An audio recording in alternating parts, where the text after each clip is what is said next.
I was watching a few videos by Rake5000 where he was talking about some CQB tactics. I'd recommend that you go check it out. One of the conclusions he had drawn from the testing showed that running the rabbit was the best, while pushing the threat ironically would frequently cause a trooper to get killed. Now this is a similar conclusion that I have made in previous guides, but what I would like to do here is to provide a little extra context on why these tactics work in the short Door Kicker's Guide. So to start off, why does running the rabbit work? One often cited answer is that it's more difficult to hit a laterally moving target than a stationary or direct target. While there might be some merit to that, on the other hand, considering the extremely short distances of CQB engagements, the issue of accuracy would be more down to luck than skill. And similarly, the accuracy of a assaulting trooper would also be hampered by strafing. So why does this tactic work so reliably then? I think it's because it more efficiently allows the whole team to get on target than pushing the threat does. When you push the threat either by button hooking or flowing, the point man will be in the way of any following assaulters, while the supporting troopers must earn their shot by moving further out past the point man. Remember, friends don't flag friends.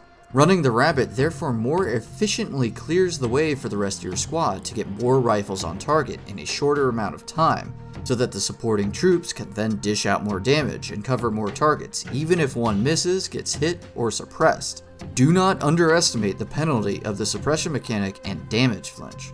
Another point is that by running the rabbit also diverts attention away from the threshold, thus widening the fatal funnel, as the natural instinct is to follow the first target that you see.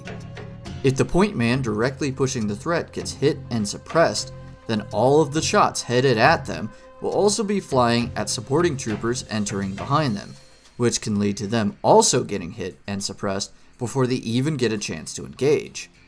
Keep in mind that context is extremely important in whichever tactic you use at a particular time.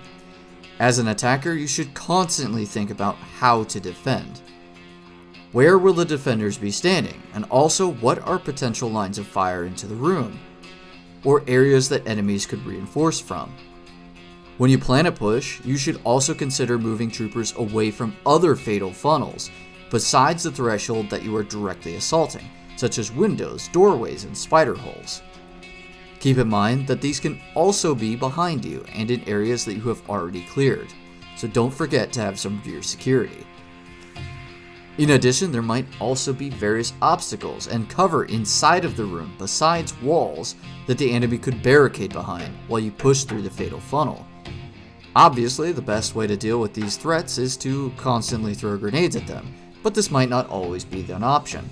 For example, you might be trying to maintain the element of surprise, or if it's a large map, you might not be able to afford the grenades to clear every single room like that. So one of my favorite tactics to avoid directly pushing every single room is to instead try and clear from the threshold. Slice the pie from outside of the room to clear as much of it as possible, isolate any enemies, and to better assess the situation before you commit to engaging. Once again, try to consider other openings into the room, typically windows, to use to your advantage. This can be a great tactic to counter the threat of S-bombers, as it gives you the critical distance you need to deal with them, as they will only detonate if you are within the kill distance, which is about the size of a room. Even if the enemy notices you and starts to shoot, you can simply back away from the threshold and stay safely behind cover. While clearing from the threshold might take a few seconds longer, it is a more efficient use of resources and safer for your squad members. There is some criticism that this tactic is unrealistic, as bullets will penetrate walls, as most interior walls are made of children's hopes and dreams. I will say that barrier penetration would be a great new mechanic for a future update, but that is a whole other rabbit hole that I think would be worth talking about in a future video.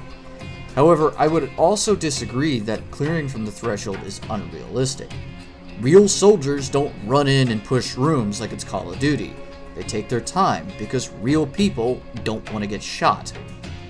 Even if a wall couldn't provide you with proper cover, it would still conceal most of your body, which would make it difficult for the enemy to aim for a target they can't actually see.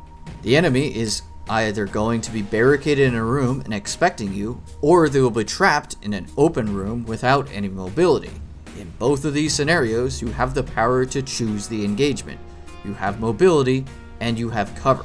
So why would you throw away such a significant advantage by blindly rushing into a room? As the old saying goes, slow is smooth, and smooth is fast. So we shouldn't necessarily say that just because a certain technique is faster, that it is safer or better.